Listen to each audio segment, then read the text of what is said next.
नमस्कार, मी प्रदीप नणंदकर. आपण पाहत आहात इंद्रधनुष्य. विधानसभा निवडणुकीचे रणशिंग फुंकले जात आहेत.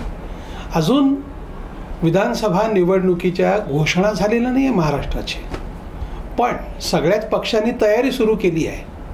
20 ऑगस्ट रोजी मुंबईमधून काँग्रेस पक्ष आपला विधानसभा निवडणुकीचा एकूण प्रचाराचा शुभारंभ करणार आहे.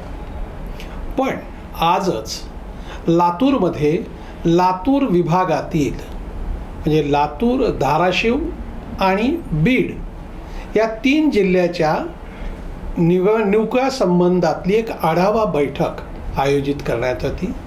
आणि या निमित्ताने मराठवाड्यातील काँग्रेसचे जे खासदार आहेत त्यात लातूरचे डॉक्टर शिवाजी काळगे, नांदेडचे वसंत चव्हाण आणि जालन्याचे डॉक्टर कल्याण काळे, काँग्रेसने 3 जागा लढवल्या होत्या आणि 3ही ठिकाणी काँग्रेसने यश संपादन केलं.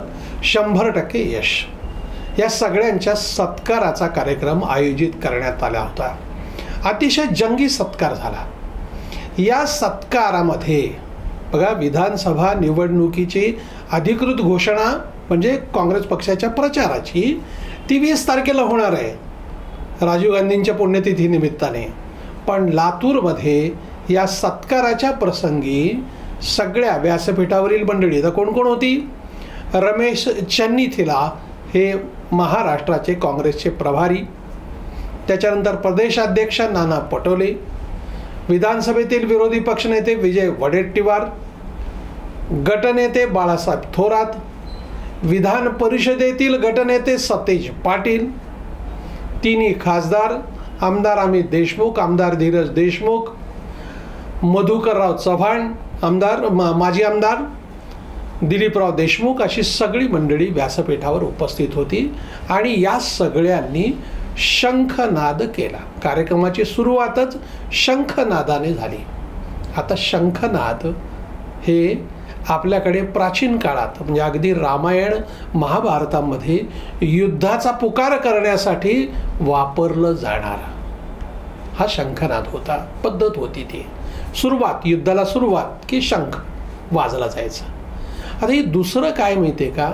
शंख जे आहे ना, हे म्हणजे महादेवाचं अतिशय महत्त्वाचं आहे. महादेवाला शंख आवडतो, शंखनाद आवडतो. आणि या भागात आणि खास करून लातूरमध्ये डॉक्टर शिवाजी काळगे यांनी लोकसभा निवडणुकीत यश मिळवलं. यश मिळवलं ते लिंगायत समाजातल्या माला जंगम पोट जातीतले.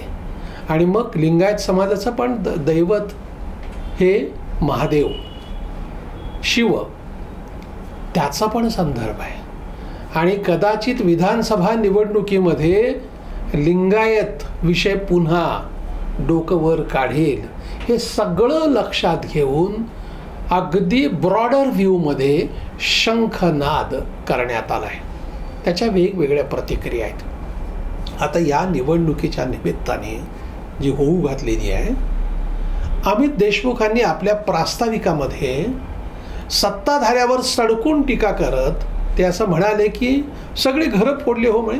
आम्हाला असं वाटलं की लातूर अपवाद ठरेल, पण लातूरात देवघर फोडलं. पण काळजी करू नका, देव आपल्यासोबत आहे. ते आज व्यासपीठावरती येणार होते, पण काही अडचणीमुळं ते आले नाहीत. त्यांच्या अडचणी पक्षश्रेष्ठीच दूर करू शकतील असं ते म्हणाले. आता बघा, ह्या सगळ्या गोष्टीत आक्रमकपणे प्रचार करायची व्यूहरचना काँग्रेसने आखलेली आहे.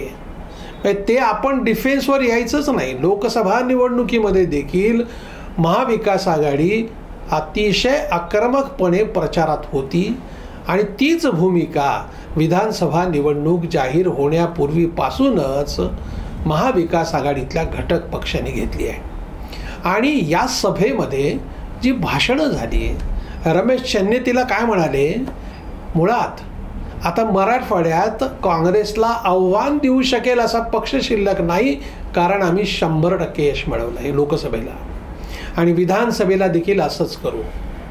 नाना पटोले असं म्हणाले की लोकसभा निवडणुकीमध्ये मराठवाड्यातली एक जागा ती गेली शिवसेना शिंदे गटाकडे. खरं म्हणजे ती जागा आम्ही मागितली होती. काँग्रेसला जर ती जागा मिळाली असती तर 8च्या 8 ह्यांचं बी शिल्लक राहिलं नसतं. आता विधानसभा निवडणुकीला ही कसर भरून काढू असं म्हणत नाना पटोलेंनी सध्याच्या सरकारवरती सडकून टीका करत हे बेरंगी सरकार आहे, मोदी चुकून निवडून आले आणि राज्यातलं हे सरकार तर खोके सरकार आहे. विजय वडेट्टीवार असं म्हणाले, काय बघा म्हणे हे भ्रष्टाचार मुक्त शासन देणार. अहो, ज्या अजितदादावरती 4 दिवस अगोदर नरेंद्र मोदींनी काय आरोप केला, 70,000 कोटीचा घोटाळा, आणि त्याच अजितदादांना 4च दिवसात सत्तेत घेतलं आणि त्यांच्याकडे तिजोरीच्या चाव्या देऊन टाकल्या की आता तुला जेवढं करायचं. आणि तो गब्बर सिंग स्टाईल त्याने डायलॉग पण मारला, अजित बेटे कित्ता कमाए, 70,000 कोटी आहे, ठीक आहे, आता चावीच घेऊन टाक आणि तुला जे करायचं ते कर, आम्हाला काय द्यायचं ते दे. आता बघा, म्हणजे या पद्धतीनं अतिशय आक्रमकपणे काय ह्या सगळ्या विषयावरती भाजपची सत्ताधाऱ्यांची गोची झालेली आहे. या प्रश्नांची उत्तरं अगदी पहिल्या दिवसापासून भाजप किंवा महाविकास आघाडीमधले महायुतीतले अजितदादाही देत नाहीत. की काय झालं, आरोप केला आणि बदलला कसा, या विषयावरती कोणी बोलत नाहीत किंवा मोदी पण बोलत नाही आहेत. आणि हे अगदी चांगले मुद्दे ते घेत निवडणुकीत बोलत आहेत. वडेट्टीवारांनी एकूण महाराष्ट्राच्या सरकारचे पूर्ण वाभाडे काढले. ते म्हणे, विदर्भात आमच्याकडे एक म्हण आहे, आजा मेला आणि नातू झाला, म्हणजे कुटुंबातली संख्या बरोबर झाली. आता ही लाडकी बहीण योजना हे जरी सांगत असले तर सत्ता मिळण्यासाठी ज्यांची धडपड आहे, कारण ते सांगतायत की ही योजना सुरू राहायची असेल तर अमुक अमुक समोरचं बटन दाबा. म्हणजे बटन दाबण्यासाठी तुमची ही योजना आहे, तुम्हाला ही योजनेत इंटरेस्ट नाहीच आहे. अशा पद्धतीने त्यांनी सत्ताधाऱ्यावरती सडकून टीका केलेली आहे. मग अमित देशमुखचं तर भाषण गाजलंच. बाळासाहेब थोरात म्हणाले की देशमुखांनी आता मराठवाड्याचं तर नेतृत्व केलंच आहे, पुढे त्यांनी महाराष्ट्रभर फिरलं पाहिजे. तीच अपेक्षा सतेज पाटील यांनी पण व्यक्त केली. धीरज देशमुखांचं भाषण झालं. आणि ह्या निवडणुकीच्या निमित्ताने एकूण वातावरण तापवण्याची योजना काँग्रेसच्या मंडळींनी या ठिकाणी केलेली आहे. महाराष्ट्रात आत्ता सुरुवात काँग्रेसने केलेली आहे. आता बाकी पक्ष या सगळ्या आरोप प्रत्यारोप कसे होतील हे सगळं बघणं औत्सुक्याचं ठरणार आहे. धन्यवाद.